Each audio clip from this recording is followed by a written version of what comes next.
Jakitea gauza tristea da alde batera. Jakintza akademikoa, teorizazioa, beharrezkoa da bizitzako kinkak askatzeko eta pentsatzen laguntzeko.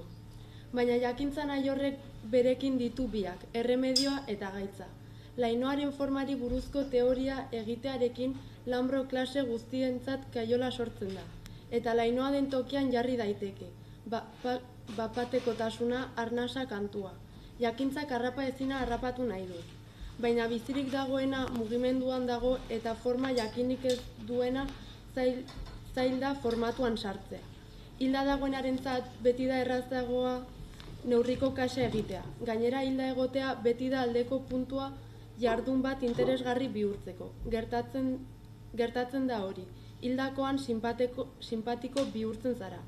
Baina bizitzea da hemen kontua eta biziaraztea. Horretan ari gara, eta horregatik hurbildu da bertsolaritza unibertsitatera.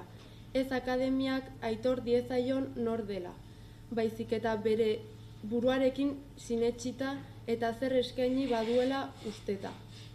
Akademiara hurbiltzen denak beti du homologatua izateko arriskua. Lasaitzen nauena da, bertsolaritza, lanbroa bezala, mugimenduan dagoela eta ez dela erraz erabat harrapatzen, espontaneoki. Uste ez den tokian sortzeko baita, eta etengabe eraldatzen. Zorionez, eta hala ere bertsolaritzak konplexurik ez du behar akademian ere egoteko. Ulertzekoa da gaur egun unibertsitateak bertsolaritza aztertu nahi izatea. Izatez, ez litzateke ulergarria unibertsitateak bertsolaritza ez aztertzea. Ez dakit zenbaitetaraino jakintza arautua garrantzitsua den hura aztertzen duen, edo alderantziz den. Jakintza arautuak aztertzen duena bihurtzen den garrantzitsu. Akademiak finkatzen du zer den garrantzitsua. Akademiak erabakitzen du zer den Arial 12 1,5 lerro artea 2,5 zentimetroko marginetan erakusteko duin.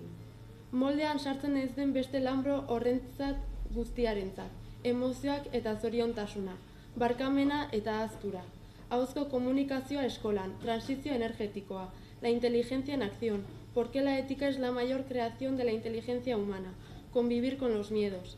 Halako kontuentzat bizitza da denbora pasa asaleko horrentzat udako unibertsitatea dago.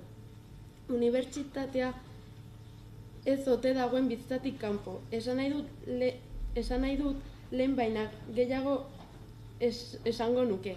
Bizitza ez ote dagoen unibertsitatetik kanpo. Jakinduria, graduak, investigazioak, tesiak. Gauza importanteak neguan gertatzen dira. Beti da garrantzitsuagoa uda baino, negua. Beti baita garrantzitsuagoa jakinduria bera baino titulua. Beti garrantzitsuagoa memoria baino bibliografia. Edo erdarak. Gauza garrantzitsuak erdaran gertatzen dira. Edo erdaratan geratzen direnak jotzen dira garrantzitsutzat. Gauza garrantzitsuek dirua ematen dute. Edo dirua ematen dutenak jotzen dira garrantzitsutzat. Gauza garrantzitsuak gizonezkoen esku daude, edo gizonezkoen esku daudenak jotzen dira garrantzitsutzat.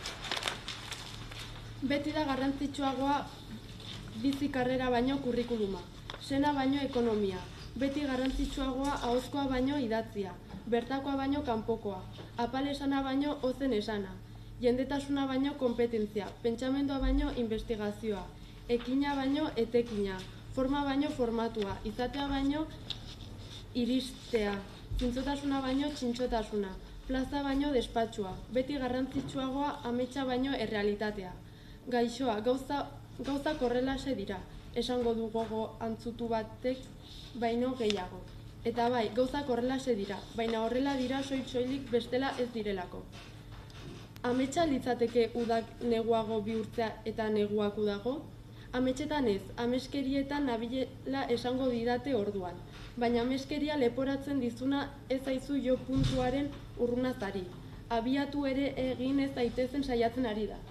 Gainera aski da ametsari, helburu deitzea automatikoki gertuago eta eskugarriago egon dadin.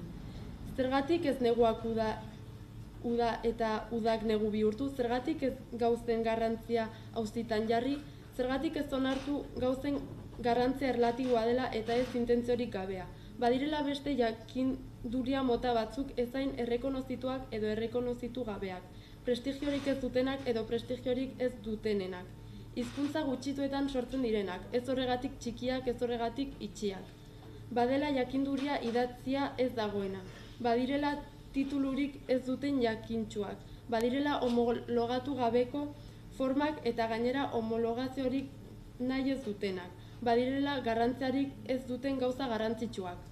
Noski, ez dena aldarrikatzeak ez du badena gutxietsi nahi, batak ez du besteak kentzen.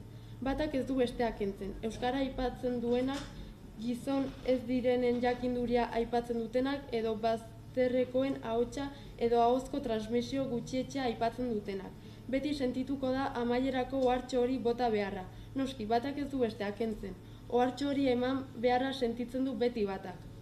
Eta proposatzen dut egokiago litzakeela askoz eta argiago esaten hastea besteak ez du batak kentzen.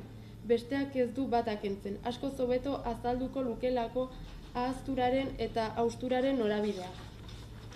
Nik Lazkao txikiren ikasle eta txillidaren estudiante naizen aldetik badakit esan dezaket batak ez duela besteak kentzen, eta gainera besteak ez dukeela batak kendu behar. Baina zuzen ez egotea oker egotea da. Eskerrik asko Euskal Herriko Unibertsitateari eta udako ikastaroeri. Benetan eskertzen dut irekiera ekitaldi honetan aritzeko aukera eta hitza eman izana. Eskertzen dizuet zueri ere. Orduan entzule izan zineten hoi eta orain irakurle zareten hoi. Zuen arreta. Hauek ziren esateko neuzkanak. Esateko neuzkanetan batzuk bederen.